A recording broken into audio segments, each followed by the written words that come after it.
Hello dear students, एक बार फिर से आपका स्वागत है आपके प्यारे से यूट्यूब चैनल साइंस जंक्शन धीरज सर पर। और आज के इस वीडियो में हम लोग शूट करने वाले हैं सदिश अध्याय का एक्सरसाइज 10.4। मुस्कुराने की वजह ये है कि हम लोग जो है आज के इस वीडियो में एक्सरसाइज 10.4 को भी कंप्लीट करेंगे। One day one exercise, target achieving nature लेकर के हम लोग चल रहे हैं और वन डे वन एक्सरसाइज आज भी कंप्लीट करेंगे। उम्मीद करते हैं आप वीडियो के अंत तक बने रहिएगा।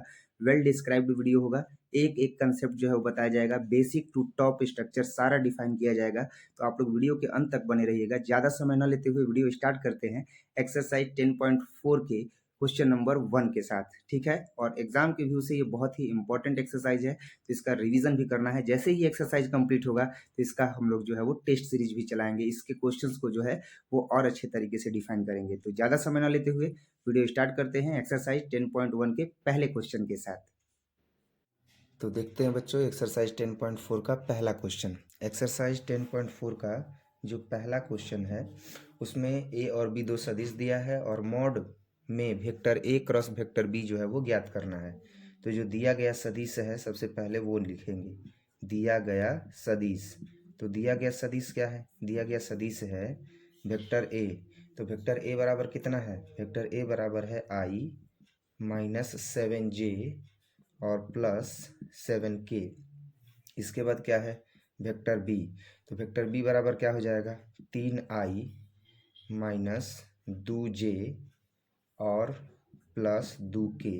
और इसी के लिए हमें मॉड में vector A cross vector B ज्ञात करना है। क्लियर है? तो अब हम क्या करेंगे कि सबसे पहले vector A cross vector B ज्ञात करेंगे। तो vector A cross vector B ज्ञात करने के लिए सबसे पहले आई जे के हो जाएगा।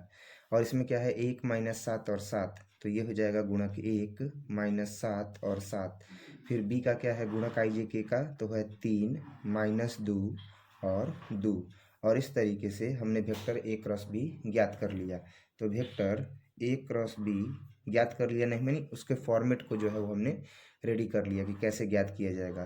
तो आई कैप पंक्ति स्तंभ छोड़ दिया, तो 7 दूनी के 14 माइनस 7 दूनी के 14, तो माइनस माइनस कितना हो जाएगा? प्लस हो जाएगा। आई के बाद आते हैं जे पर, तो हो जाएगा माइनस जे। पंक्ति स्तंभ छोड़ देंगे तो 2 एकम 2 माइनस 17 के 21। अब उसके बाद आएगा प्लस के, तो के कैप पंक्ति स्तंभ छोड़ देंगे तो 2 एकम 2 और माइनस 3 सत्ते 21, तो ये हो जाएगा प्लस 21। अब क्या आ गया हमारे पास? तो हमको मिल गया vector A cross vector B बराबर 0 इंटू आई कैप। उसके बाद जो है अब इसको देखा जाए तो ये हो जाएगा माइनस 19 और ये माइनस माइनस प्लस, तो हो जाएगा 19j। अब प्लस ये हो जाएगा 19k। तो vector A cross vector B क्या आ गया? तो vector A cross vector B आ गया 19j और प्लस 19k। अब वेक्टर ए क्रॉस बी जो मिला है इसी का हमें क्या निकालना है? मॉड निकालना है ना। तो ऐसी स्थिति में हो जाएगा मॉड में vector A cross vector B बराबर अंडर रूट 19 का स्क्वायर और जोड़ 19 का स्क्वायर। तो 19 का स्क्वायर और जोड़ 19 का स्क्वायर करेंगे तो अब ये कितना आ जाएगा? तो करो 19 गुणे 19, तो 9 81 के 1 हासिल 8, 9 एकम 9 9 9 8 17। और ये हो जाएगा 9 और 1, तो 1 9 1 10 6 16 के 6 हासिल 1 1 1 2 और 1 3, तो ये हो जाएगा 361। तो 361 और 361 जोड़ेंगे तो कितना हो जाएगा? 2 6 6 12 के 2 हासिल 1 3 3 6 1 7 722। तो ये हो गया मॉड में vector A cross vector B बराबर 19 का अगर स्क्वायर करेंगे तो आएगा 361, तो हो जाएगा 361 और जोड़ 361। क्लियर है? अब इसके बाद जो है इसको अब हल करते हैं। तो मॉड में vector A cross vector B बराबर 361 और 361, तो हो जाएगा 722। तो अंडर रूट में, और जब ये बाहर आएगा तो होगा vector A cross vector B बराबर 722 है। तो 722 है तो इसके लिए हम क्या लिख सकते हैं? इसके लिए हम लिख सकते हैं ना 19 गुणे 19 आ गुणे 2। तो 19 गुणे 19 करेंगे तो आ जाएगा कितना? 361। और 361 में अगर 2 का गुणा करेंगे तो करके देखिए 2 एकम 2 2 6 12 के 2 हासिल 1 2 3 6 1 7, आगे एक नहीं आ गया 722।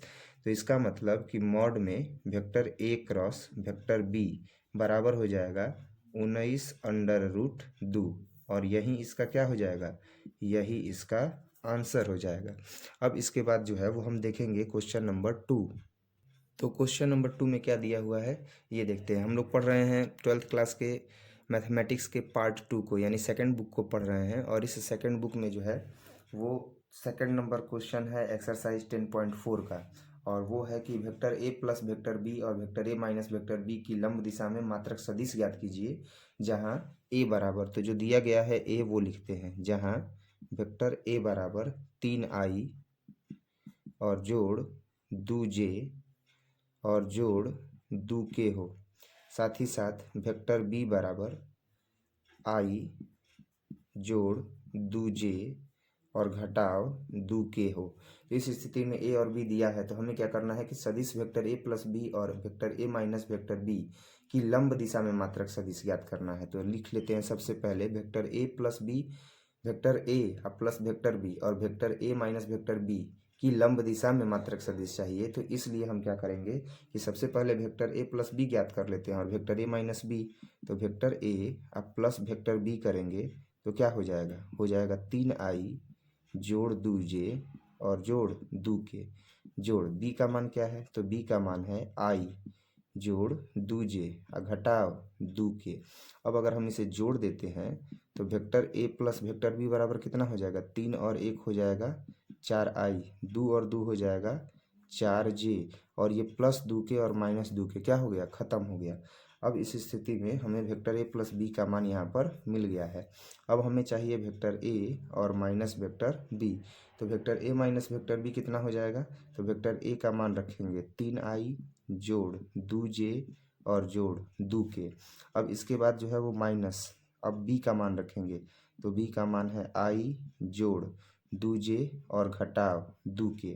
अब क्या होगा, तो vector A minus vector B तो हो जाएगा 3i जोड़ 2j और जोड़ 2k minus plus minus i minus plus minus 2j और माइनस माइनस प्लस 2k।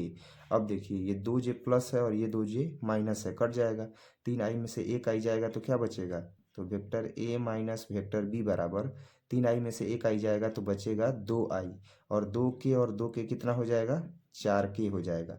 तो vector A minus vector B बराबर आ गया 2i और जोड़ 4k।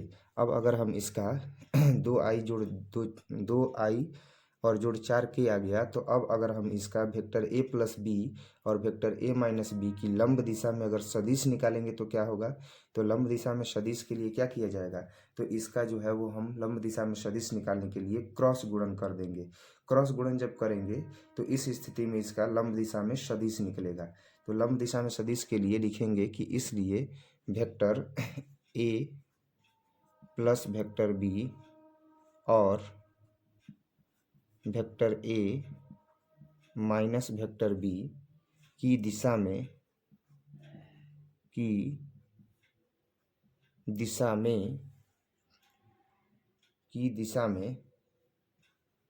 लंब दिशा में सदिश।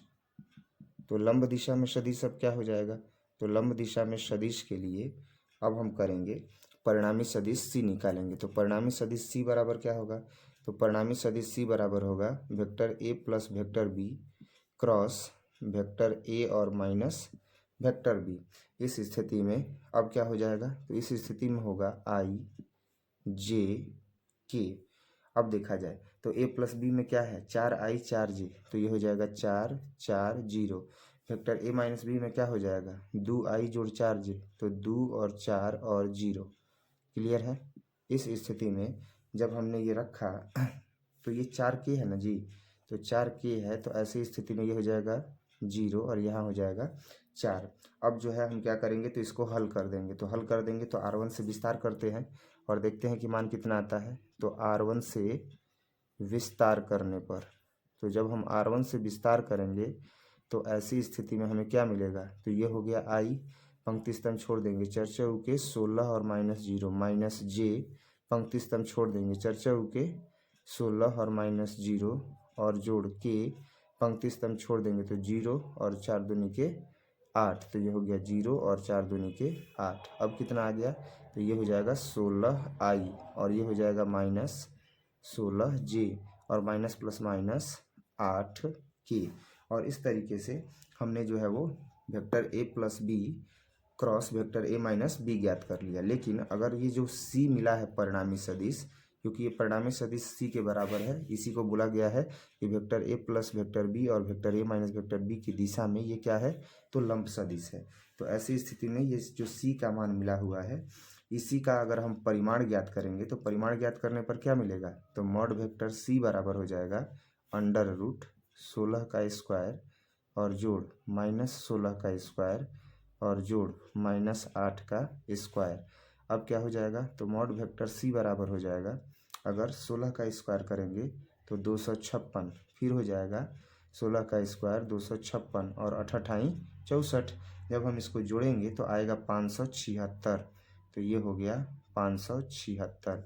अब 576 आ गया मॉड वेक्टर c का मान। तो जब ये बाहर निकलता है तो इसका मान क्या आता है, प्लस माइनस आता है। तो प्लस माइनस आएगा अंडर रूट से, तो क्या हो जाएगा, तो मॉड वेक्टर c बराबर हो जाएगा अब प्लस माइनस 24 का जो वर्ग होता है वो 576 होता है, तो ये हो जाएगा 24।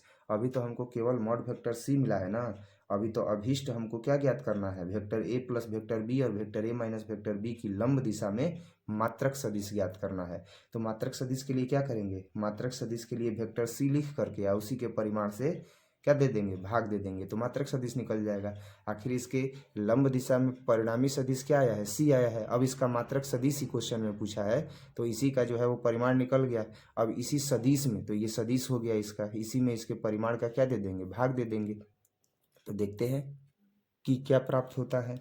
तो अब जो है वो हम देखेंगे कि अभीष्ट मात्रक सदिश इसका क्या होगा। तो लिखेंगे इसलिए अभीष्ट मात्रक सदिश।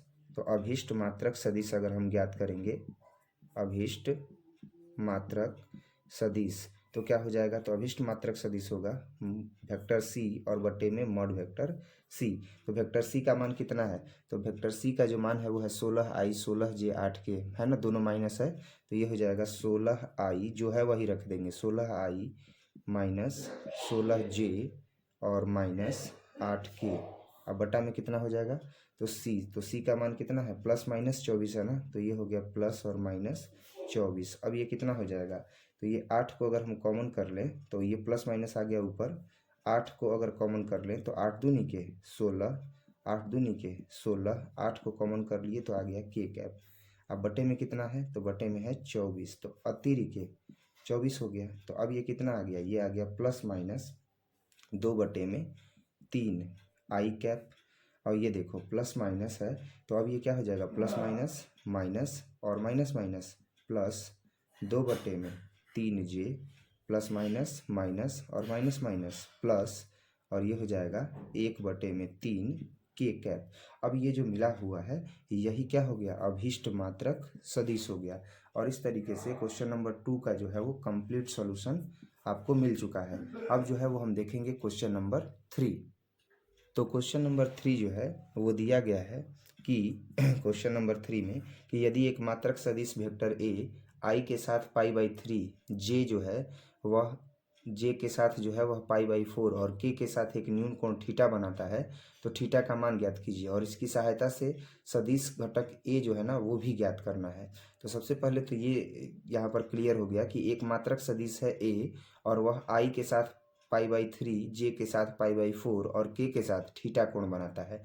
तो ऐसी स्थिति में हमें थीटा का मान ज्ञात करना है। तो सबसे पहले जो कोण बना रहा है ना वही चीज़ हम यहाँ पर नोट कर देंगे, क्योंकि सदिश का घटक क्या होता है, आई जे के होता है। तो मान लेंगे कि सदिश का घटक आई जे के क्रमशः जो है वह एक्स अक्ष के साथ अल्फा, वाई अक्ष के साथ बीटा और जेड अक्ष के साथ गामा कोण बनाता है।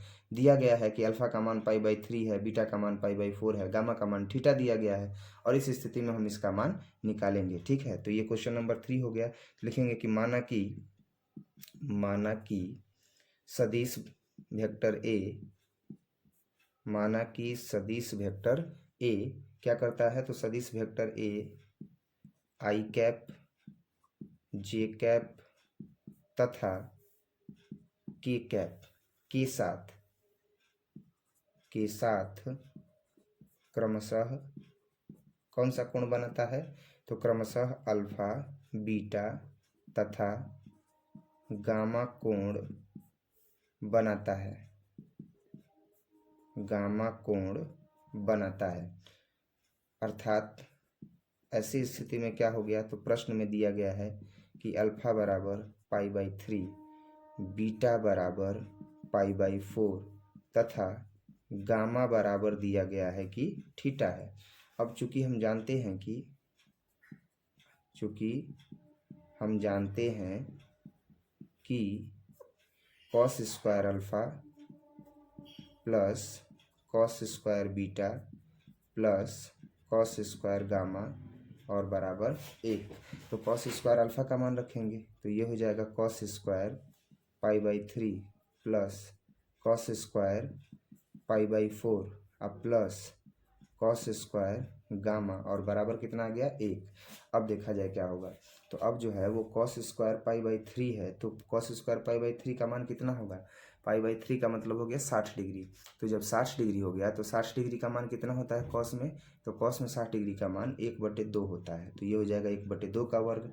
और कॉस π/4 है तो कॉस π/4 का मान होता है 1/√2, इसका स्क्वायर है तो स्क्वायर, अब प्लस कितना हो जाएगा, तो कॉस स्क्वायर गामा और बराबर 1, तो ये हो जाएगा 1/2, ये हो जाएगा 1/, अब ये भी 1/2 है तो ये क्या हो जाएगा, ये 1/2 का वर्ग है तो ये हो जाएगा 1/4, ये हो जाएगा 1/2 और ये हो जाएगा कॉस स्क्वायर गामा और बराबर कितना हो जाएगा 1, तो ये हो जाएगा कॉस स्क्वायर गामा और 1, और ये जब इधर आएगा तो क्या हो जाएगा, तो ये इधर आएगा तो हो जाएगा घटाव 1/4 और घटाव 1/2। तो अब कॉस स्क्वायर अगर गामा का बात करें तो एलसीएम लेंगे तो 4 हो जाएगा, तो 4 एकम 4 घटाव 4 एकम 4 तो 1 एकम 1, 2 दूनी के 4 तो 2 एकम 2 हो जाएगा, यानी 4 में से 3 घटा देंगे, 2 1 3 हो जाएगा। तो cos square gamma is equal to कितना हो गया, तो 4 घटाव 3 अब बटे में कितना है 4, तो अब हमें क्या मिल गया, cos square gamma is equal to 4 में से 3 घटा देंगे तो हमें मिल जाएगा 1/4। लेकिन अब जो ये 1/4 मिला है, अगर हम इसका अंडर रूट निकालेंगे तो cos gamma is equal to under root 1 में कितना आ गया 4 आ गया। अब जब 1/4 आ गया तो इसको जब हम बाहर निकालेंगे तो cos gamma is equal to कितना हो जाएगा 1/2 हो गया। अब यहाँ पर ये स्पष्ट है कि cos gamma is equal to जो 1/2 आया ये किसका मान है, तो कॉस π/3 का मान है, यानी कॉस 60 डिग्री का मान है, तो इसलिए गामा बराबर कितना हो गया π/3 हो गया। और इस तरीके से हमने गामा का जो मान है वो ज्ञात कर लिया। तो गामा का मान मिला कितना π/3, और वो भी किसका, तो कॉस गामा का, लेकिन गामा का मान किसके बराबर है, थीटा के बराबर है। तो इसका मतलब ये हुआ कि हमने थीटा भी जो है वो प्राप्त कर लिया कि थीटा बराबर कितना आ गया π/3 आ गया। अब इसके बाद वेक्टर ए के घटक के बारे में बात करना है कि वेक्टर ए का घटक क्या होगा। तो इसलिए वेक्टर ए का घटक क्या हो जाएगा, तो वेक्टर ए का घटक जो है वो हो जाएगा कॉस अल्फा, फिर क्या है कॉस बीटा, फिर क्या है कॉस गामा।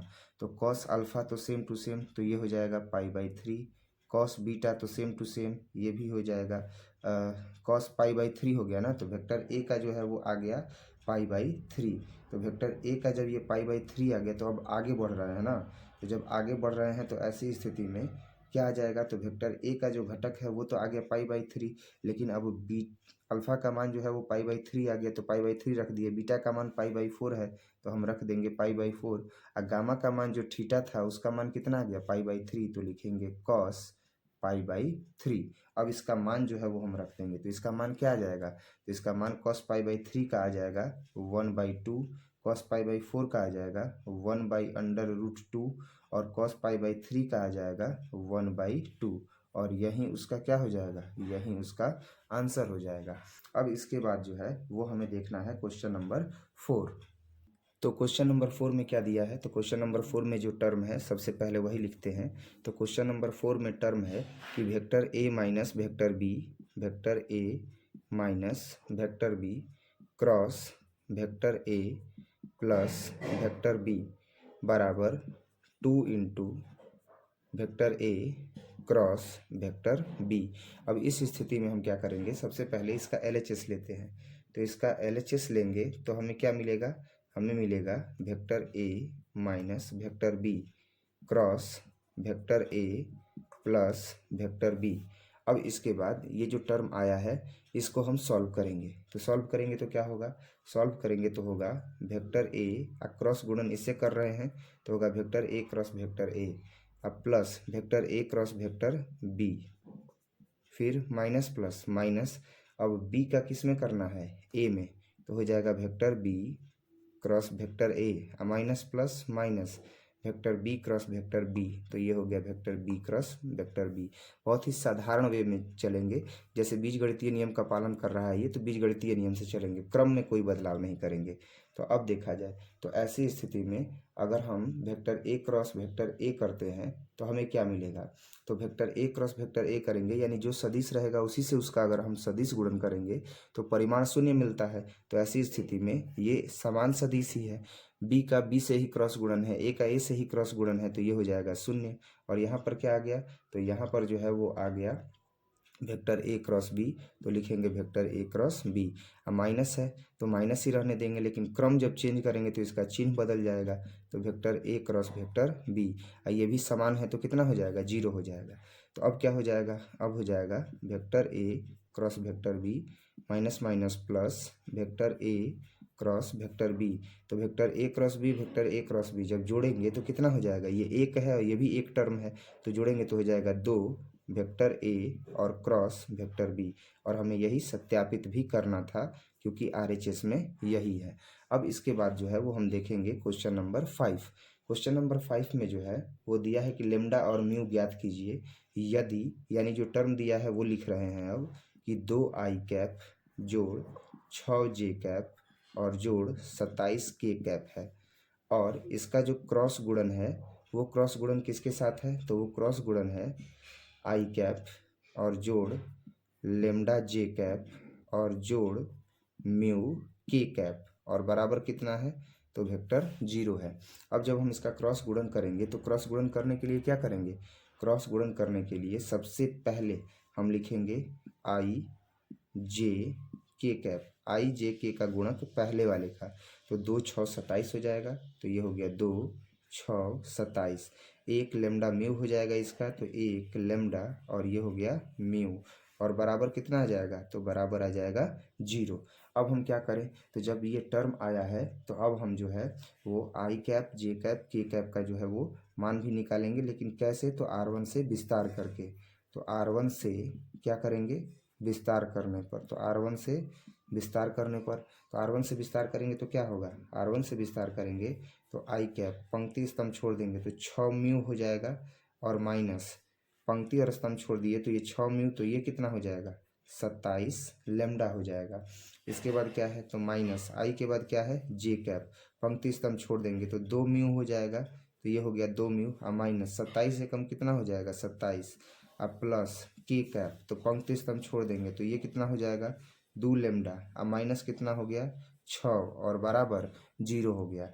अब हम यहाँ पर क्या करेंगे कि ये जब 0 के बराबर है, तो 0 के बराबर है तो अब हम इसको शून्य सदिश मान लेंगे।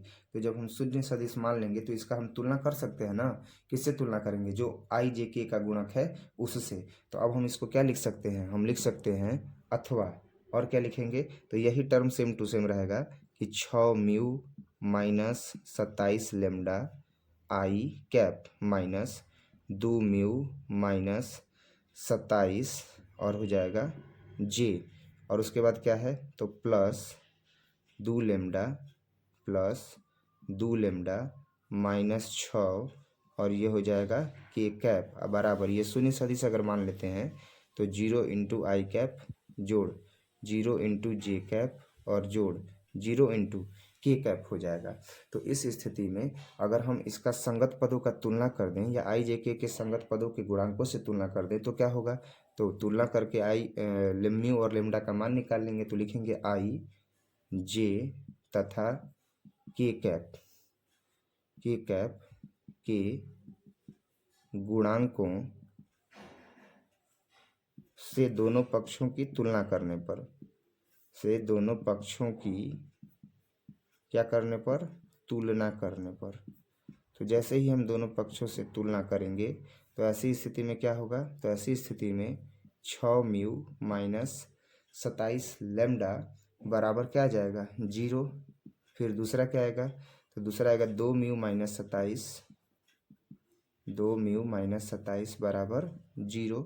उसके बाद क्या है, तो उसके बाद है 2 लेमडा माइनस 6 और बराबर भी क्या आ गया 0। आई के गुणक का जो है मान वो आई के गुणक से बराबर कर देंगे, जे का जे से और के का के से। अब इसको अभी छोड़ते हैं, हमको तो म्यू का मान चाहिए, तो यहाँ से मिल सकता है। क्या हो जाएगा 2 म्यू बराबर 27, तो म्यू बराबर क्या हो जाएगा 27 बटे में 2। क्लियर है। अब एक चीज़ देखो, ये 2 लेमडा माइनस 6 है, तो 2 लेमडा बराबर क्या हो जाएगा 6, तो लेमडा बराबर क्या हो जाएगा 6 बटे में 2, तो 2 3 आई 6, तो लेमडा बराबर कितना आ गया 3 आ गया। अब इस आधार पर अगर देखा जाए तो म्यू बराबर 27 बटे में 2 आ गया और लेमडा बराबर कितना आ गया 3 आ गया, और यही इसका क्या हो जाएगा, तो यही इसका आंसर हो जाएगा। अब हम देखेंगे क्वेश्चन नंबर 6। क्वेश्चन नंबर 6 में जो है वो दिया हुआ है कि vector A dot vector B बराबर 0। तो जो दिया है सबसे पहले वही नोट करेंगे। क्वेश्चन नंबर 6, क्वेश्चन नंबर 6 में दिया है कि vector A dot vector B बराबर 0 है। तो सबसे पहले वो नोट कर लिए कि दिया है कि vector A dot vector B बराबर कितना है 0 है। तो vector A dot vector B बराबर 0 है और vector A cross vector B बराबर भी 0 है। तो सदिश वेक्टर ए और वेक्टर बी के बारे में आप क्या निष्कर्ष निकाल सकते हैं, मतलब ए डॉट बी भी 0 है और ए क्रॉस बी भी क्या है 0 है, तो आप क्या निष्कर्ष निकाल सकते हैं। तो इसके लिए जो है वो हम 2 टर्म में जो है इसे बांटेंगे। लिखेंगे कि दिया गया है या दिया है कि vector A dot vector B बराबर 0, और एक दूसरा जो टर्म बांटेंगे वो दिया गया है कि vector A cross vector B बराबर 0। तो आप इसके बारे में क्या निष्कर्ष निकाल सकते हैं। तो ये चीज़ आप याद कीजिएगा, तो आपको पता चलेगा कि मैंने बताया था कि अगर vector A dot vector B बराबर 0 हो, यानी अदिश गुणन 0 हो, यानी वेक्टर ए और वेक्टर बी शून्येतर सदिश हो, तो इस स्थिति में vector A dot vector B बराबर जब 0 आ जाए तो दोनों सदिश जो है वो क्या है परस्पर लंब है, यानी वेक्टर ए वेक्टर बी पर लंब है। अब वेक्टर ए क्रॉस बी आ जाए तो इसका मतलब कि वेक्टर ए वेक्टर बी का मान अगर क्रॉस करने पर 0 के बराबर आ जाए तो वेक्टर ए वेक्टर बी के क्या है समांतर है। तो वही चीज़ यहाँ पर जो है वो हम मतलब एक्सप्लेन करेंगे। तो लिखेंगे कि vector A cross vector B बराबर 0, अर्थात वेक्टर ए बराबर कितना हो, अर्थात इसका मतलब हुआ कि कोई तो एक 0 होगा, तो अर्थात वेक्टर ए बराबर 0 हो, तब इस स्थिति में क्या होगा, जब वेक्टर ए बराबर 0 हो तब वेक्टर बी बराबर भी क्या होगा 0 होगा। अर्थात इसका मतलब ये हो गया कि वेक्टर ए और वेक्टर बी परस्पर लंब है। तो वेक्टर ए वेक्टर बी परस्पर क्या आ गया लंब आ गया। और इस स्थिति में अब दूसरा देखते हैं कि vector A cross vector B बराबर कितना है 0 है। मतलब हम कह सकते हैं कि यदि या अर्थात वेक्टर ए बराबर कितना है, तो वेक्टर ए बराबर जो है वो है 0। तो वेक्टर ए बराबर 0, तो या तब वेक्टर बी बराबर भी कितना हो जाएगा 0 हो जाएगा। तो वेक्टर ए बराबर 0 और वेक्टर बी बराबर 0 होगा। तो इस स्थिति में क्या होगा, तो इस स्थिति में ए क्रॉस बी अगर 0 होगा तो ऐसी स्थिति में क्या हो जाएगा, तो वेक्टर ए जो है वह परस्पर समांतर हो जाएगा वेक्टर बी के। और दोनों ही स्थितियों में वेक्टर ए और वेक्टर बी क्या होगा शून्येतर अदिश होगा, क्या होगा सॉरी शून्येतर सदिश होगा। वेक्टर ए और वेक्टर बी दोनों ही स्थितियों में क्या होगा, तो शून्येतर सदिश होगा। दोनों ही स्थितियों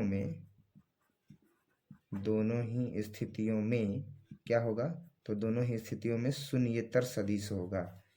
शून्येतर का मतलब होता है शून्येतर सदिश होगा, शून्येतर सदिश होगा। तो शून्येतर का मतलब क्या होता है देख सकते हो। शून्येतर का मतलब कि वेक्टर ए और वेक्टर बी का जो मान है वह दोनों ही स्थितियों में शून्येतर सदिश होगा, मतलब शून्य होगा। अब यहाँ पर एक चीज़ हम देख सकते हैं कि ये दोनों स्थिति का तो अलग अलग तो तुलना कर दिए, लेकिन एक कॉम्बिनेशन ये भी है कि अगर वेक्टर ए या वेक्टर बी लंब है तो वेक्टर ए और वेक्टर बी कभी भी समांतर नहीं हो सकता है। ये अलग अलग स्थितियों के लिए न है। अगर कॉमन स्थिति देखा जाए तो लिख सकते हैं लेकिन यदि क्या होगा, तो लेकिन यदि वेक्टर ए और वेक्टर बी परस्पर लंब है तो वेक्टर ए समांतर है क्या वेक्टर बी नहीं होगा, है ना, ये कभी नहीं होगा। अब आप खुद सोचिए कि जो सदिश लंब होगा वो कभी समांतर होगा नहीं होगा। अब इसके बाद हम देख सकते हैं कि अब vector A plus vector B अगर लंब है तो वेक्टर ए और वेक्टर बी कभी समांतर होगा नहीं होगा। तो नहीं होगा, तो इसीलिए जो है वो हम यहाँ पर कह सकते हैं कि वेक्टर ए और प्लस वेक्टर बी जो लंब होगा तो वो समांतर नहीं होगा। अब इसके बाद जो है वो हम देखेंगे क्वेश्चन नंबर 7। अब देखेंगे क्वेश्चन नंबर 7। तो क्वेश्चन नंबर 7 में जो है वो दिया गया है कि तो क्वेश्चन नंबर 7 में दिया गया है कि वेक्टर ए बराबर वेक्टर बी बराबर वेक्टर सी बराबर मान दिया गया है, और हमें बताना है कि ये जो मान है वह vector A cross vector B plus vector C बराबर vector A cross vector B plus vector A cross vector C इसका जो है वो पालन करता है। तो इस स्थिति में हम इसे सॉल्व करेंगे। तो ये हो गया क्वेश्चन नंबर 7। क्वेश्चन नंबर 7 में जो दिया गया है वो लिखेंगे। क्या दिया गया है कि माना कि वेक्टर ए, तो वेक्टर ए बराबर क्या दिया गया है, वेक्टर ए बराबर दिया गया है a1 आई कैप जोड़ a2 जे कैप जोड़ a3 के कैप।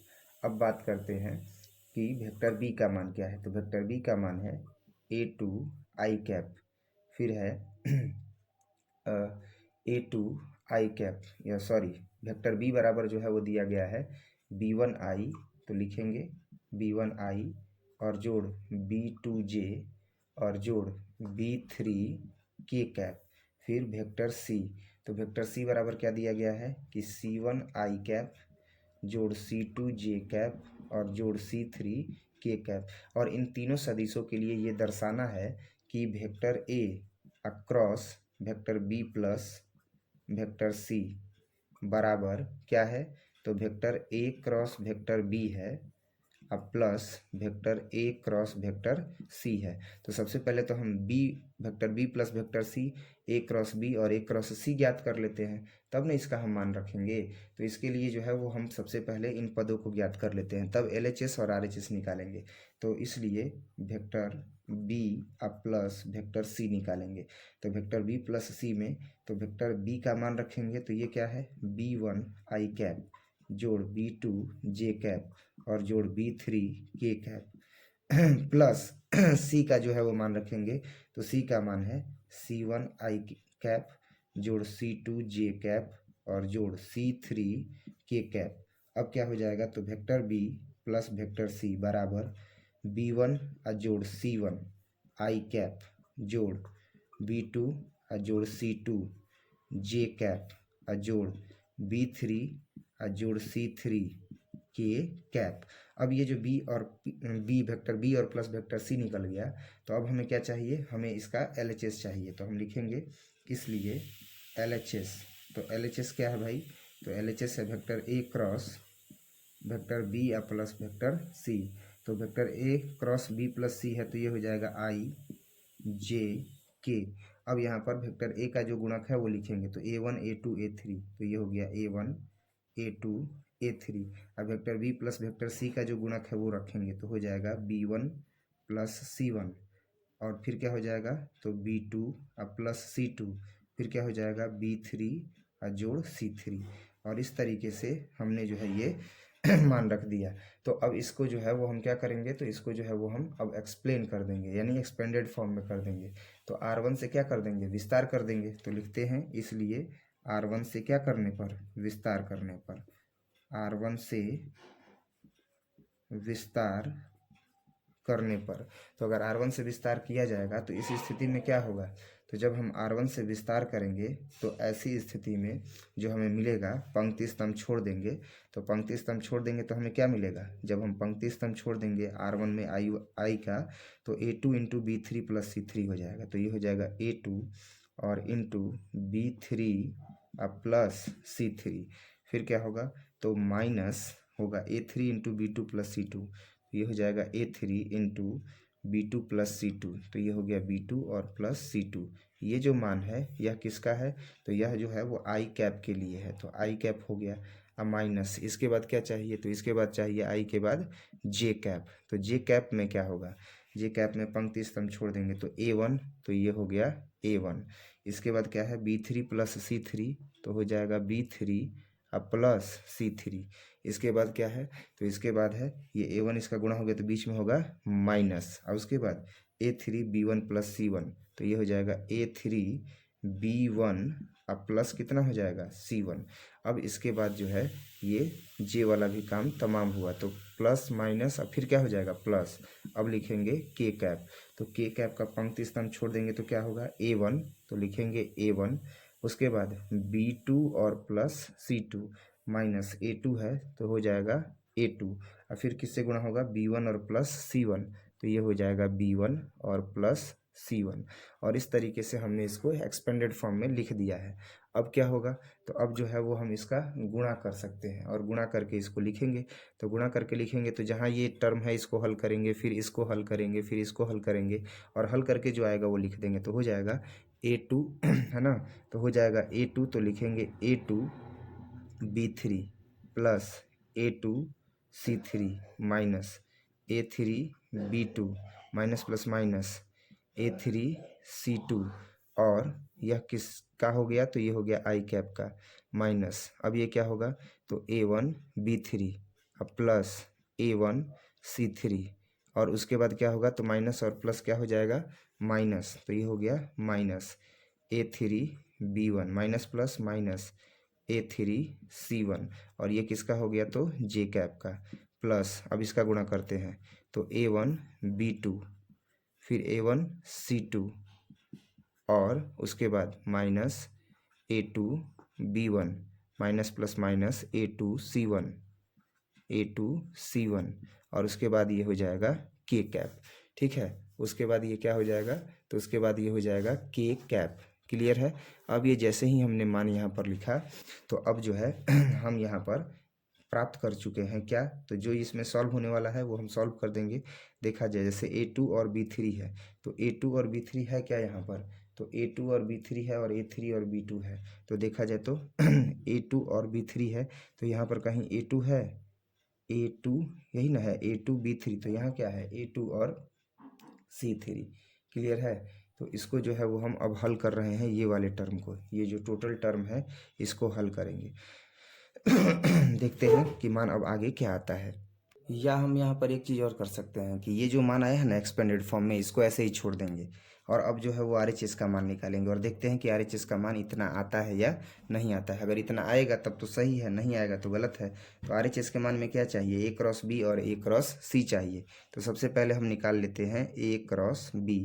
तो A क्रॉस B के लिए क्या लिखेंगे, तो A क्रॉस B के लिए लिखेंगे IJK, और A का मान जो है वो लिखेंगे तो A1 A2 A3, तो ये हो जाएगा A1 A2 A3, और B का मान रखेंगे तो B1 B2 B3, तो ये हो जाएगा B1 B2 B3, और इसका जो है वो हम विस्तार करके लिख देंगे। तो क्या हो जाएगा, R1 से विस्तार करने पर I1 है, तो ये हो जाएगा A2 B3, तो हम लिखेंगे A2 B3 minus A3B2 plus J cap, तो J कैप पर पंक्ति स्तंभ छोड़ देंगे तो A1 B3, तो ये हो जाएगा A1 B3 minus B1 A3, तो ये हो जाएगा B1 A3। अब उसके बाद जो है प्लस और माइनस होगा, R1 से विस्तार कर रहे हैं। उसके बाद हो जाएगा प्लस K कैप, पंक्ति स्तंभ छोड़ देंगे तो हो जाएगा A1 B2 minus B1 A2। अब इसके बाद A क्रॉस B जैसे ही मिल गया, तो अब जो है वो हम ज्ञात करेंगे क्या, तो vector A cross vector C। तो वेक्टर A और क्रॉस वेक्टर C ज्ञात करते हैं, तो लिखेंगे इसलिए vector A cross vector C। तो vector A cross vector C, तो IJK।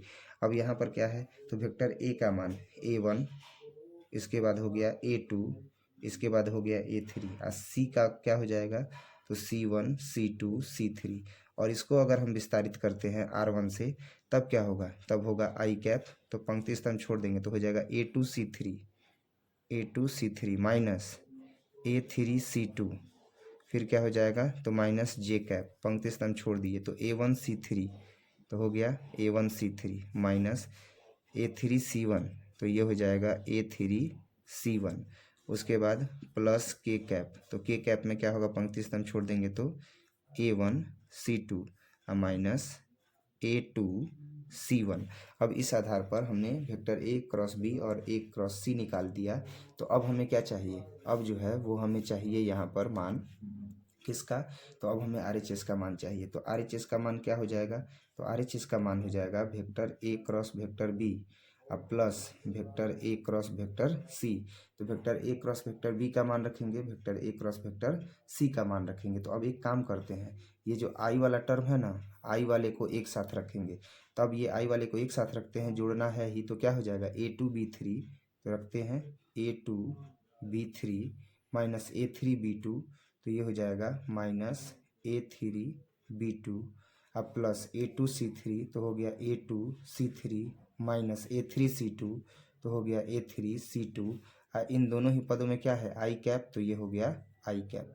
अब माइनस है जे कैप, तो माइनस, अब इसके बाद जो है ये वाला टर्म रखते हैं A1B3, तो ये हो जाएगा A1B3 माइनस B1A3, तो माइनस B1A3। फिर क्या है, तो उसके बाद जो है ये वाला टर्म है, तो ये वाला टर्म क्या है, ये वाला जो टर्म है वो है A1C3, है ना, A1C3। तो A1C3 है, तो इसको जो है वो अब हम लिखेंगे, तो ये A1C3 क्या है, तो A1 और C3 जो है वो यहाँ पर प्लस है। तो अब इसके J के गुणक को हम क्या कर रहे हैं, तो इसके J के गुणक को हम बाहर कर रहे हैं। तो J के गुणक को बाहर कर रहे हैं, तो माइनस और प्लस क्या हो जाएगा, माइनस, तो माइनस हो जाएगा A1C3, तो ये हो गया A1C3। अब माइनस माइनस क्या हो जाएगा, प्लस हो जाएगा, और ये हो जाएगा A3C1, और ये किसका कैप हो गया, तो J कैप प्लस। अब के कैप की बात करते हैं, तो के कैप में तो यही ना आएगा। तो अब इसमें क्या है A1B2, तो हम लिखेंगे A1B2 माइनस B1A2, और उसके बाद क्या है, तो उसके बाद है A1C2 plus A1C2 minus A2C1, और फिर क्या हो जाएगा, तो फिर हो जाएगा के कैप। अब इस आधार पर अगर हम देखें, मिलाएं कि क्या जो हमारा LHS है वो RHS के बराबर है, तो ये जो हम मान प्राप्त किए हैं ये किसका मान है, LHS का मान है। तो हम LHS का मान प्राप्त कर लिए हैं, तो इसको मिलाएंगे, तो ये जो है वो I का गुणक है। तो I का गुणक क्या है, देखा जाए A3C2, तो देखो माइनस A3C2। इसके बाद क्या है, माइनस A3B2, तो देखो माइनस A3B2। उसके बाद A2C3, तो A2C3। उसके बाद है A2B3, तो ये है A2B3। यानी I का गुणक जो है वो बराबर है LHS और RHS में जो प्राप्त किए हैं। उसके बाद क्या है, उसके बाद है A1B3, तो देखा जाए तो ये हो गया A1B3। उसके बाद क्या है, तो प्लस है A1C3, तो देखा जाए प्लस है A1 और C3। तो ये देखो ये जो है A1 और C3 यहाँ पर प्लस है ना, तो अच्छा यहीं प्लस जो है वो टर्म लिया जाएगा, तो ये हो जाएगा प्लस। तो ये प्लस लिया जाएगा, तो ये क्या हो जाएगा, यहाँ पर माइनस ए हो जाएगा। तो देखो क्या हो जाएगा, तो ये हो गया प्लस A1C3। उसके बाद क्या है, उसके बाद है A3B1, तो देखो A3B1 है, तो ये रहा A3 और B1 माइनस, और उसके बाद है A3C1 माइनस, तो ये हो गया A3C1 माइनस, जे कैप हो गया, ये भी बराबर है। अब A1B2, तो A1B2 A1C2, तो ये हो गया A1C2, A2B1, तो ये हो गया A2B1। अब हो गया A2C1, तो ये हो गया A2C1, के कैप, तो के कैप। दैट मीन्स कि LHS और RHS आपस में क्या है, बराबर है। तो जब LHS RHS आपस में बराबर है, तो लिखेंगे कि इसलिए LHS और RHS आपस में बराबर है। अब ये जो टर्म दिया है ना, इसको हटाते हैं, क्योंकि ये ABC का मान है। तो अब हम क्या लिख सकते हैं, अब हम लिख सकते हैं क्वेश्चन नंबर 7 में कि इसलिए LHS बराबर क्या हो जाएगा, RHS हो जाएगा। अर्थात इसका मतलब ये है कि जो सदिश के लिए दिया गया था vector A cross vector B या प्लस वेक्टर C बराबर vector A cross vector B plus vector A और क्रॉस वेक्टर C, तो ये जो पद दिया गया है ये पद सही है और साबित होता है, क्योंकि LHS और RHS क्या है, आपस में बराबर है। अब हम देखेंगे क्वेश्चन नंबर 8। क्वेश्चन नंबर 8 जो है वो दिया गया है कि यदि वेक्टर A बराबर 0 अथवा वेक्टर B बराबर 0 हो, तो वेक्टर A क्रॉस B बराबर वेक्टर 0 होता है। क्या इसका विलोम सत्य है, उदाहरण सहित अपने उत्तर की पुष्टि कीजिए। तो क्वेश्चन नंबर 8 जो है वो अब हम देखेंगे। क्वेश्चन नंबर 8 में जो है वो दिया गया है, जो वो लिखेंगे कि वेक्टर A बराबर जो है वो वेक्टर 0 दिया गया है, और वेक्टर B बराबर भी वेक्टर 0 दिया गया है। तो इसलिए जब वेक्टर A बराबर 0 है, तो वेक्टर A का परिमाण कितना हो जाएगा, 0, और वेक्टर B का परिमाण कितना हो जाएगा, 0 हो जाएगा। अब इसके बाद हमें क्या चाहिए, तो वेक्टर A क्रॉस B बराबर भी 0 दिया है, तो vector A cross vector B निकालेंगे, तो हम जानते हैं क्या होता है, mod vector A mod vector B और फिर क्या होगा, तो साइन थीटा एन कैप। और ये दिया क्या गया है कि vector A cross vector B बराबर कितना है, 0 है। तो vector A cross vector B बराबर 0 है, तो ये आवश्यक नहीं होता। अब विलोम ही तो बताना है कि यदि ये देखो vector A cross vector B का मान इतना, तो यहाँ पर तो हम जेन्युइन लिख दिए कि वेक्टर ए और वेक्टर बी जब 0 होता है तो इसका मॉड का मान भी क्या हो जाएगा, 0 हो जाएगा। लेकिन ये अगर देखा जाए तो vector A cross vector B बराबर 0 हो तो जरूरी थोड़े ना है कि परिमाण 0 होगा। तो लिखेंगे कि यदि vector A cross vector B बराबर 0, vector A cross vector B बराबर 0, तो यह आवश्यक थोड़े ना होता है, तो यह आवश्यक नहीं है कि, तो यह लिखते चलते हैं, तो यह आवश्यक नहीं है कि मॉड वेक्टर ए बराबर 0 हो या मॉड वेक्टर बी बराबर 0 हो। इस स्थिति में मान लेते हैं, माना कि एक सदिश मान लेते हैं कि वेक्टर ए बराबर a1 आई कैप, a2 जे कैप, a3 के कैप है। इस स्थिति में अगर हम इसका क्या मॉड निकालेंगे, तो जो मॉड का मान आएगा a1 का स्क्वायर, a2 का स्क्वायर, a3 का स्क्वायर, क्या वह 0 के बराबर होगा, 0 के बराबर नहीं होगा। इसी प्रकार से अगर हम एक और मान लेते हैं वेक्टर बी, अब वेक्टर बी का मान जो है वो अब हम देखें तो वेक्टर बी का मान अगर हम यहाँ पर देखें कि वेक्टर बी का मान क्या है, तो vector B is equal to मान लेते हैं कि इसी सदिश में किसी एक अदिश का गुणा करते हैं, तो मान लेते हैं कि पी और इंटू वेक्टर ए है। तो ऐसी स्थिति में क्या होगा, जब हम गुणा करेंगे तो गुणा करने पर P same to same a1 का मान रखते हैं, a1 आई कैप, a2 जे कैप और a3 के कैप। तो क्या हो जाएगा, पी a1 आई कैप, पी a2 जे कैप, पी a3 के कैप। और ये किसका मान है, तो वेक्टर बी का मान है। तो वेक्टर बी का मान जब मिला तो अब हम इसका परिमाण ज्ञात करेंगे। तो इसका परिमाण ज्ञात करेंगे तो क्या होगा, तो जब हम इसका परिमाण ज्ञात करेंगे तो हमें मिलेगा मॉड वेक्टर बी। तो मॉड वेक्टर बी बराबर अगर हम परिमाण ज्ञात कर रहे हैं तो इसका मतलब कि हम परिमाण ज्ञात कर रहे हैं पी और वेक्टर ए का, ठीक है। तो अब इसका परिमाण ज्ञात करेंगे तो मान क्या मिलेगा, तो इसका जो मान मिलेगा वो मिलेगा पी a1 का स्क्वायर जोड़ पी a2 का स्क्वायर, जो गुणक है उसी का नहीं वर्ग करेंगे, और जोड़ पी a3 का स्क्वायर, और यह जो है वह 0 के बराबर नहीं है। तो इससे पता चलता है ना कि परिमाण जो है वह 0 के बराबर नहीं होगा। अर्थात इससे यह स्पष्ट हो गया कि vector A cross vector B बराबर वेक्टर ए और क्रॉस पी वेक्टर ए अगर किया जाए तो ऐसी स्थिति में हम इसको क्या लिख सकते हैं, तो अदिश है पी, बाहर कर देंगे तो यहाँ क्या बचेगा, यहाँ पर बचेगा कि पी वेक्टर ए अक्रॉस, ये वेक्टर ए किसके बराबर है, तो वेक्टर ए जो है वह किसके बराबर है, तो वेक्टर ए को जो है यहाँ पर एक बी के रूप में माना गया है ना। यहाँ पी और वेक्टर ए है तो यह किसके रूप में है, पी वेक्टर ए, तो बी के रूप में है। तो हम लिख सकते हैं कि पी को बाहर या ना करें पी को बाहर, तो vector A cross vector B, अब यहाँ पर क्या हो जाएगा, तो यहाँ पर लिख देंगे वेक्टर बी। तो vector A cross vector B आ गया। तो vector A cross vector B, अब ये जरूरी नहीं है कि यह क्या हो, 0 के बराबर हो, यानी ए क्रॉस बी यह जरूरी नहीं है कि जो हम ये निकाले हैं यह 0 के बराबर हो। तो इस स्थिति में हम क्या लिखेंगे, इस स्थिति में हम लिख सकते हैं कि हाँ, ये हो सकता है कि vector A cross vector B का जो मान है वह कितना आ जाए, 0 हो जाए, परंतु यह आवश्यक नहीं है, यह लिख सकते हैं इसलिए vector A cross vector B बराबर 0 हो, परंतु यह आवश्यक नहीं है कि, यह आवश्यक यह आवश्यक नहीं है कि वेक्टर ए बराबर भी 0 न हो और वेक्टर बी बराबर भी 0 न हो, यानी कि यह वेक्टर ए और वेक्टर बी 0 के बराबर नहीं होगा। और यही जो है वो हमें क्या करना था, साबित करना था। अब जो है वो हम देखेंगे क्वेश्चन नंबर 9। क्वेश्चन नंबर 9 में जो है वो दिया गया है बिंदु, है ना। क्वेश्चन नंबर 9 में क्या दिया गया है, बिंदु दिया गया है।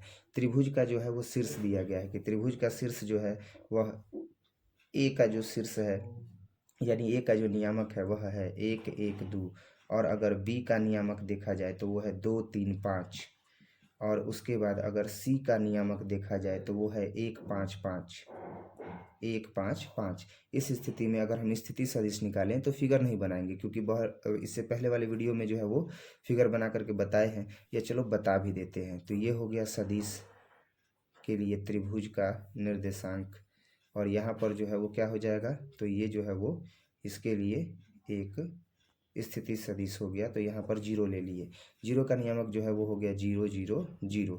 अब ध्यान दीजिएगा, अगर हम ओ ए का मान निकालें तो डायरेक्ट इसके नियामक से निकालते हैं। तो कितना हो जाएगा, आई हो जाएगा जोड़ जे हो जाएगा, और जोड़ कितना हो जाएगा 2 के।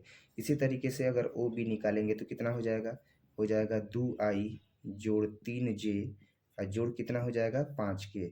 इसके बाद है ओ सी, तो ओ सी कितना हो जाएगा आई जोड़ 5 जे, और फिर कितना हो जाएगा 5 के। जो दिया गया है बिंदु उसी से निकाल लिए। अब अगर हमें ए बी का मान चाहिए तो सी का भी स्थिति सदिश निकाल लिए, बी का भी निकाल लिए और ए का भी निकाल लिए। अब अगर हमें ए बी का मान चाहिए तो ए बी के मान के लिए हम क्या करेंगे, तो ए बी के मान के लिए हम ओ बी में से ओ ए को घटा देंगे। तो ए बी के मान के लिए ओ बी में से ओ ए को क्या कर देंगे, घटा देंगे। तो ओ बी का मान कितना है, ओ बी का मान है 2 आई जोड़ 3 जे और जोड़ 5 के। अब माइनस ओ ए का मान घटा देंगे तो हो जाएगा आई जोड़ जे और जोड़ कितना हो जाएगा 2 के। तो अब देखो घटाएंगे तो क्या होगा, 2 में से 1 अगर घट जाएगा तो यहाँ पर बचेगा 1 आई, 3 में से 1 जे घट जाएगा तो हो जाएगा 2 जे, 5 में से 2 अगर घट जाएगा तो हो जाएगा यहाँ पर 3 के। तो इस तरह जो है वो हमने देख लिया कि यहाँ पर क्या माना गया, आई प्लस 2 जे और प्लस 3 के। अब बात करते हैं ए सी की। तो अगर ए सी निकालना हो तो ऐसी स्थिति में क्या निकालेंगे, तो ओ सी में से ओ ए को घटा देंगे। ए सी है ना, तो हो जाएगा ओ सी और माइनस ओ ए। तो ओ सी का मान रखेंगे तो ओ सी का मान कितना है, ओ सी का मान है आई जोड़ 5 जे और जोड़ कितना हो गया 5 के, घटा देंगे ओ ए तो हो जाएगा आई और जोड़ जे और जोड़ कितना हो गया 2 के, घटाएंगे तो कितना हो जाएगा। अब देखिए तो ये हो जाएगा आई जोड़ 5 जे और जोड़ 5 के माइनस आई माइनस जे माइनस 2 के।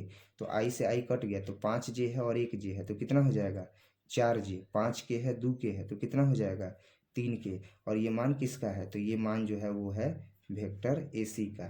क्लियर है, तो वेक्टर ए सी का ये मान आया। तो हमें त्रिभुज का क्षेत्रफल चाहिए, त्रिभुज का शीर्ष दिया गया था तो लिखेंगे इसलिए त्रिभुज का क्षेत्रफल। तो त्रिभुज का क्षेत्रफल क्या कहता है, त्रिभुज का क्षेत्रफल कहता है कि 1/2 और क्या हो जाएगा, तो दोनों सदिशों का सदिश गुणनफल। तो वेक्टर ए बी और वेक्टर ए सी का सदिश गुणनफल निकाल देंगे।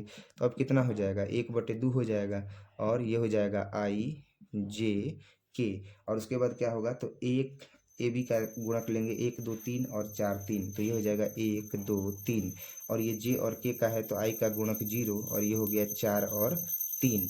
और इस तरीके से अब हम इसका विस्तार कर देंगे। तो 1/2 है तो इसका विस्तार करेंगे तो क्या आएगा, इसका विस्तार करेंगे तो ऐसी स्थिति में जो है वो हमें मिलेगा यहाँ पर आई, अब पंक्ति स्तंभ छोड़ देंगे तो 3 दूनी के 6 और माइनस 4 3 12 माइनस जे पंक्ति स्तंभ छोड़ देंगे तो 3 एकम 3 और माइनस 0 और जोड़ के, तो पंक्ति स्तंभ छोड़ देंगे तो 4 एकम 4 और माइनस 0।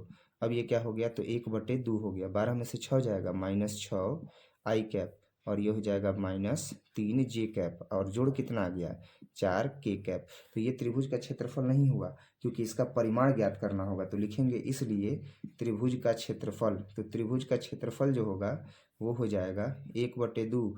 अब मॉड में वेक्टर ए है ना, मॉड में वेक्टर ए बी अक्रॉस कितना हो जाएगा ए सी।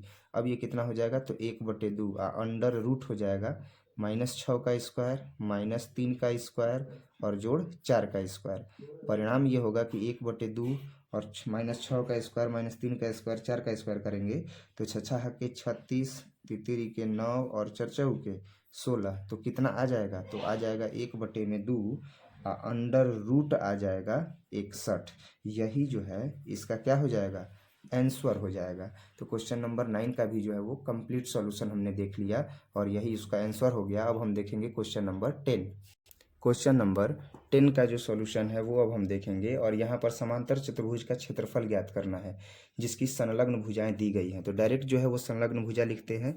10 नंबर क्वेश्चन में संलग्न भुजा जो है वो दिया गया है कि वेक्टर ए बराबर है आई माइनस जे अब प्लस 3 के और बी बराबर जो है वो दिया गया है 2 आई माइनस 7j और जोड़ k। अब इस स्थिति में हम क्या करेंगे कि समचतुर्भुज की संलग्न भुजाएं जो दी गई हैं, ये इस समचतुर्भुज की संलग्न भुजाओं से हम क्षेत्रफल ज्ञात करेंगे। तो लिखेंगे इसलिए समचतुर्भुज का क्षेत्रफल। तो समचतुर्भुज का क्षेत्रफल निकालने के लिए पहले a क्रॉस b चाहिए, तब न उसका परिमाण ज्ञात करेंगे। तो हम लिख देते हैं वेक्टर a और क्रॉस वेक्टर b। तो ये हो गया i cap, j cap, k cap. अब इसका जो गुणक है वो लिखेंगे। तो 1 माइनस 1 और 3, 2 माइनस 7 और 1। तो vector a cross vector b बराबर क्या हो जाएगा? तो ये हो गया i कैप। r1 से विस्तार कर रहे हैं, ध्यान दीजिएगा। तो r1 से विस्तार करेंगे तो लिख भी सकते हैं कि r1 से क्या करने पर? विस्तार करने पर। तो r1 से विस्तार जब करेंगे तो क्या होगा? तो i, तो ये देखो 1 एकम 1 माइनस 7 एक 17 के 21, तो ये हो गया प्लस 21 माइनस j, पंक्ति स्तंभ छोड़ देंगे तो 1 एकम 1 माइनस 3 दूनी के 6 और जोड़ k कैप, पंक्ति स्तंभ छोड़ देंगे तो 7 एकम 7 हो जाएगा और माइनस माइनस प्लस हो जाएगा 2 एकम 2। अब vector a cross vector b अगर हम निकाल रहे हैं तो हमें क्या मिला? 21 में से 1 अगर जाएगा तो ऐसी स्थिति में तो 20 आ जाएगा।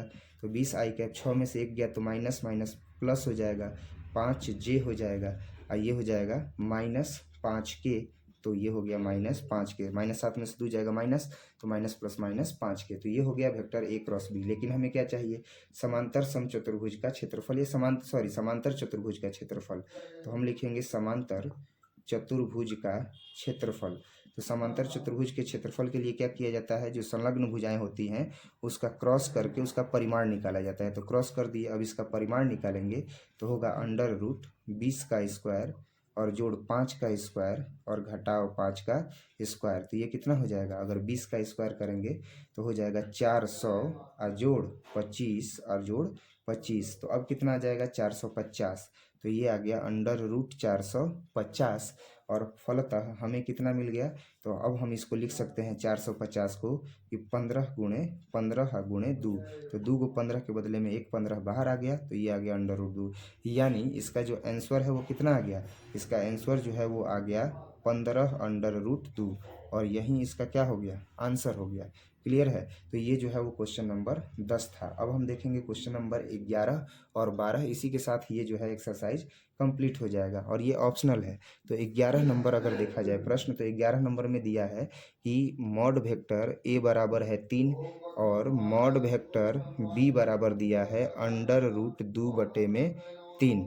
क्लियर है? अब इसके बाद a क्रॉस b जो है वह एक मात्रक सदिश है, तो इसके बीच का कोण चाहिए।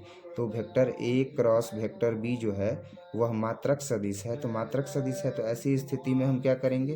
तो जब यह मात्रक सदिश है तो इस स्थिति में हम देख रहे हैं कि ये भी दिया है कि नहीं, वेक्टर a और वेक्टर b के बीच का जो है वो कोण ज्ञात करना है और vector a cross vector b एक मात्रक सदिश है। तो जो सबसे पहले पता है हम वही लिखेंगे। क्या दिया गया है भाई? तो हमें पता है कि vector a cross vector b बराबर क्या होता है? तो mod vector a mod vector b और फिर क्या होता है? तो साइन थीटा n कैप। इस स्थिति में अगर हम देखें तो क्या हो जाएगा? Mod vector a cross vector b बराबर mod vector a mod vector b और ये हो गया साइन थीटा। n कैप एकांक सदिश होता है, इसको छोड़ देंगे। अब हमें पता है कि क्वेश्चन में दिया गया है, क्या दिया गया है क्वेश्चन में? कि मॉड वेक्टर a बराबर 3 है और मॉड वेक्टर b बराबर अंडर रूट 2/3 है। साथ ही साथ इसका जो परिमाण है वह 1 है, यानी vector a cross vector b एक मात्रक सदिश है। तो मात्रक सदिश है तो हम यहाँ पर क्या लिखेंगे? जो मान है वो रख देंगे। तो मात्रक सदिश है तो 1 रख दिए, इसका मान जो है वो कितना है? 3 है। इसका मान जो है वो कितना है? तो अंडर रूट 2/3 है और ये कितना हो गया? Sine theta. हल करेंगे तो ये 3 3 कट गया, तो अब कितना आ जाएगा? तो 1 बराबर अंडर रूट 2 साइन थीटा। तो साइन थीटा बराबर कितना आ जाएगा? 1/में अंडर रूट 2 आ जाएगा। अब साइन थीटा बराबर 1/में अंडर रूट 2 आ गया तो sine theta is equal to हम क्या लिखेंगे? साइन π/4 और थीटा इज इक्वल टू क्या हो जाएगा? π/4। π/4 आ गया तो यही जो है इसका क्या हो गया? आंसर हो गया। और इसका आंसर अगर देखा जाए तो क्या है? तो इसका आंसर जो है वो बी है। ठीक है, तो यही इसका आंसर हो जाएगा, आंसर बी। अब हम देखेंगे इस एक्सरसाइज का लास्ट क्वेश्चन और क्वेश्चन नंबर 12।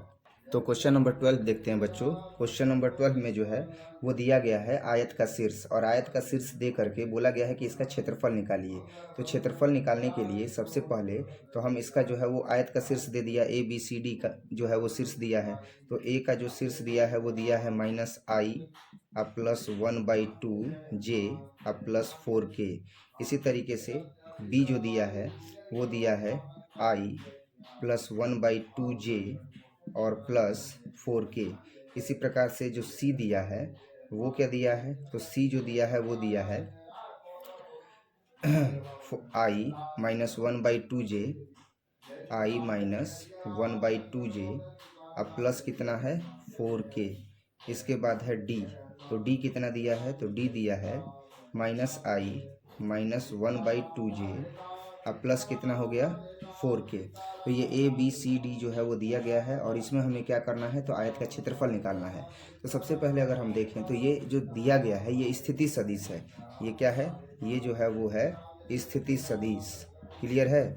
तो स्थिति सदिश जब दिया गया है तो अगर हमें ए बी का मान चाहिए तो ए बी के मान के लिए क्या करेंगे, बी में से ए को क्या कर देंगे, घटा देंगे। तो बी का मान यही ना है, तो बी में से ए को क्या कर दिया जाएगा, घटा दिया जाएगा। तो अब यहाँ पर क्या है बी का मान, बी का मान है i जोड़ 1/2j और जोड़ कितना है 4k, और इसमें से क्या घटा देंगे ए के मान को। तो ए का मान क्या है -i जोड़ 1/2j और जोड़ कितना हो गया 4k।